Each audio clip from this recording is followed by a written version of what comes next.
स्वागत है दोस्तों आपका अंकित इलेक्ट्रॉनिक यूट्यूब चैनल में।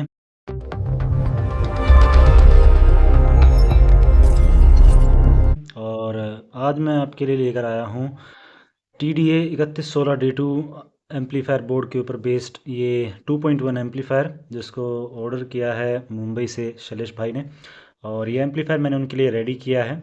तो इसके अंदर जो बोर्ड लगा हुआ है इसकी मैंने अनबॉक्सिंग ऑलरेडी चैनल पर डाल रखी है। अगर आपको इसकी स्पेसिफिक वायरिंग और टेस्टिंग देखनी है तो आप चैनल के ऊपर देख सकते हैं।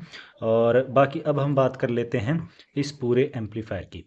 तो ये रहा हमारा 2.1 एम्पलीफायर, जिसका फ्रंट कुछ ऐसा है, जिसमें आपको पहले जो है नॉब देखने को मिल जाती है। ये वॉल्यूम नॉब है जो कि मेन वॉल्यूम को कंट्रोल करेगी। उसके बाद में आपको देखने को मिल जाता है बेस, और फिर है ट्रेबल। और ये सबवूफर के लिए ऑप्शन ज़रूर है, लेकिन ये ब्लैंक है, मतलब कि इससे कुछ कंट्रोल नहीं होगा। दरअसल इस जो बोर्ड है इसके अंदर आपको बेस, ट्रेबल और वॉल्यूम ही देखने को मिलता है। अगर आप इसमें अलग से कुछ ऐसा ऐड ऑन करते हैं तो वो अलग बात है, लेकिन इसमें ऑलरेडी सबवूफर के लिए ऑप्शन आता है जो कि यहाँ पर दे रखा है। तो दो दो सबवूफर के ऑप्शन देने का कोई सेंस बन नहीं रहा था, इसलिए यहाँ पर मैंने सिर्फ नोब लगा के इसे छोड़ दिया है, वायरिंग नहीं हुई है। बाकी आप पगारिया का ओरिजिनल ब्लूटूथ मॉड्यूल देख सकते हैं। ये वाइट डिस्प्ले के अंदर है जो थोड़ा कॉस्टली आता है। यहाँ पर एक स्विच लगा हुआ है जो कि ये भी ब्लैंक है। दरअसल इस एम्पलीफायर के अंदर जो है स्विचेस का बहुत ही कम यूज़ होता है, तो इसीलिए इसके अंदर स्विच काफ़ी कम लगाए गए हैं। हाँ, लेकिन जो हमारा जो पगारिया का मॉड्यूल है इसे ऑन करने के लिए ज़रूर यहाँ पे स्विच लगाया गया है, जो कि आप यहाँ पर देख सकते हैं। और ये रहा इसका पावर ऑन ऑफ स्विच। और अब इसके बैक की बात कर लेते हैं। बैक में आप जैसा कि देख पा रहे हैं, यहाँ पर आपको RC सॉकेट देखने को मिल जाता है, जिसकी वायरिंग ऑलरेडी बोर्ड के अंदर हो रखी है, जो कि आप देख पा रहे होंगे। और 12 वोल्ट के सॉकेट के ऑप्शन ज़रूर है, लेकिन ये 12 वोल्ट से चलेगा नहीं, तो कैंसिल आउट। उसके बाद में हमारे स्पीकर सॉकेट्स, यहाँ पे दो स्पीकर सॉकेट लगे हुए हैं। जो ऊपर वाला स्पीकर सॉकेट है वो ट्रैवल के या फिर कहे तो स्पीकर्स के लिए है, और नीचे जो सॉकेट दे रखा है ये सबवूफर के लिए है।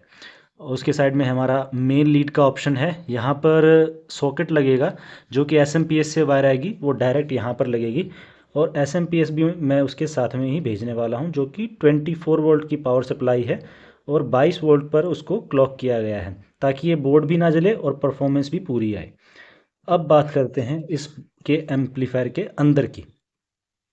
सबसे पहले इसमें हमने यूज़ किया है एक पावर सप्लाई, या फिर कहें तो बक कन्वर्टर।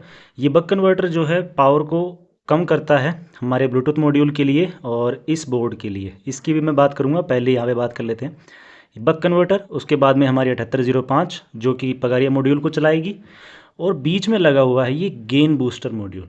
दरअसल जो 3116D2 एम्पलीफायर आता है इसके अंदर जो गेन है वो काफ़ी कम होता है। अब या तो आप इसको लैपटॉप से ऑपरेट कीजिए ऑडियो सिग्नल के सारे, या फिर आपको ये गेन बूस्टर लगाना पड़ेगा। तो मैंने यहाँ पे गेन बूस्टर लगा दिया है, और इसकी कॉस्ट जो है थोड़ी सी हाई रही है, क्योंकि ये ऑफलाइन मार्केट में नहीं मिल रहा था, तो मुझे ऑनलाइन मंगाना पड़ा। कॉस्ट की बात करूँ, लगभग 200 रुपये का मुझे ये मिला था। अब बात कर लेते हैं हमारे मेन बोर्ड की। ये है डबल 3116D2 IC के अंदर बोर्ड, जिसके अंदर हीट सिंक भी आपको अच्छी खासी देखने को मिल जाती है। और ये भी फेयर इनफ है, क्योंकि ये IC इतनी हीट कभी होगी ही नहीं कि इतनी बड़ी हीट सिंक की ज़रूरत पड़ जाए। यहाँ पे 35 वोल्ट और 2200 माइक्रोफैराड के दो कैपेसिटर लगे हुए हैं। ज़्यादा क्वांटिटी लगाने की ज़रूरत नहीं है, क्योंकि हम पावर सप्लाई से पावर दे रहे हैं, तो कोई सेंस नहीं बनती है। आप चाहें तो इसे ऑक्स से भी यहाँ पे भी इनपुट दे सकते हैं, या फिर फ्रंट से भी। RC socket, USB, micro card, Bluetooth और FM तो इसमें मिल ही जाता है आपको। तो ये रहा इसका ओवरऑल लुक और इसके सारे फीचर्स। अब बात कर लेते हैं इसकी कॉस्ट की, जो कि सबसे इम्पोर्टेंट है। देखिए, सारे कंपोनेंट और SMPS, इन सारी चीज़ों को मिला करके इस एम्पलीफायर की जो कॉस्ट पड़ी है वो 2900 से 3000 रुपये के बीच में मुझे पड़ी है। और इतने ही प्राइस में मैं बेचने वाला हूं, क्योंकि इस पर कोई कॉस्ट एड ऑन नहीं होने वाली है। जो ट्रांसपोर्ट चार्जेस हैं वो सारे अलग रहेंगे। मान लीजिए अगर कुरियर आप करवाते हैं तो जो कुरियर चार्जेस जो कंपनी लेती है वही आपको मैं बता दूंगा, और आपको वो कुरियर चार्जेस अलग से देने पड़ेंगे। लेकिन अगर आपको अंदाज़ा चाहिए तो आप मान लीजिए 200 से 300 रुपये के बीच में डिलीवरी चार्जेस हो सकते हैं, क्योंकि SMPS की जो वेट है और इसका जो वेट है वो ऐड होकर के फिर बाद में 2 से 3 किलो की कैटेगरी में वो जाता है। और इसकी कॉस्ट मैंने आपको बताई दी है 2900 से 3000, आप 3000 रुपये का इसको मान के चलिए। अब बात आती है कि क्या ये वर्थ इट रहेगा 3,000 रुपये में। देखिए 3,000 रुपये में 200 वोट का एम्पलीफायर कहीं पे भी नहीं मिलेगा, और इस क्वालिटी के अंदर। क्वालिटी मैं क्यों कह रहा हूँ, अब ध्यान से सुनिएगा।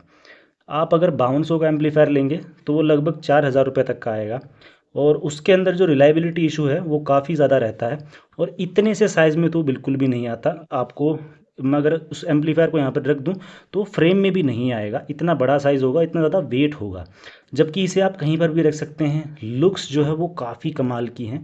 तो अगर आप इसे डेस्क पर भी रखते हैं अपने टीवी के नीचे तो भी काफ़ी अच्छा दिखने वाला है। रगड फील के लिए यहाँ पे मैंने जो है अलग से बड़े साइज़ के बोल्ट्स यूज़ किए गए हैं हैंडल की बजाय, क्योंकि हैंडल थोड़ा सा आउटडेटेड हो गया है, तो वहाँ पर बोल्ट्स मैंने यूज़ किए हैं।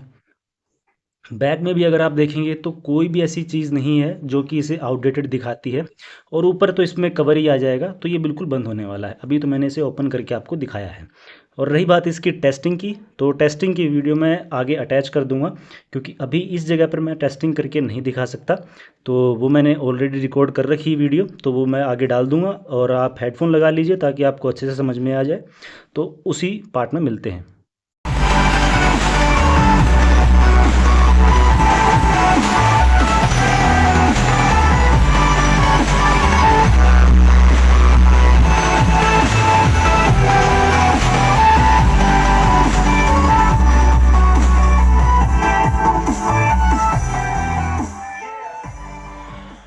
तो इसके बेस की जो आउटपुट है वो काफ़ी गज़ब की है, और ख़ास करके बेस ही मैं कहूँगा, क्योंकि वो काफ़ी ज़्यादा जंप लगा रहा है। अप एंड डाउन जो जा रहे हैं वो बहुत ही कमाल के हैं। तो अगर आपने हेडफोन लगा के अगर सुना था तो जो बहुत ही कमाल की साउंड की क्वालिटी है इसकी। और जिनके लिए मैंने बनाया है वो तो काफ़ी ज़्यादा खुश होने वाले हैं, क्योंकि जो साउंड क्वालिटी इसकी निकल कर आई है, मुझे पर्सनली इतना विश्वास नहीं था इतनी अच्छी साउंड क्वालिटी इसकी आएगी।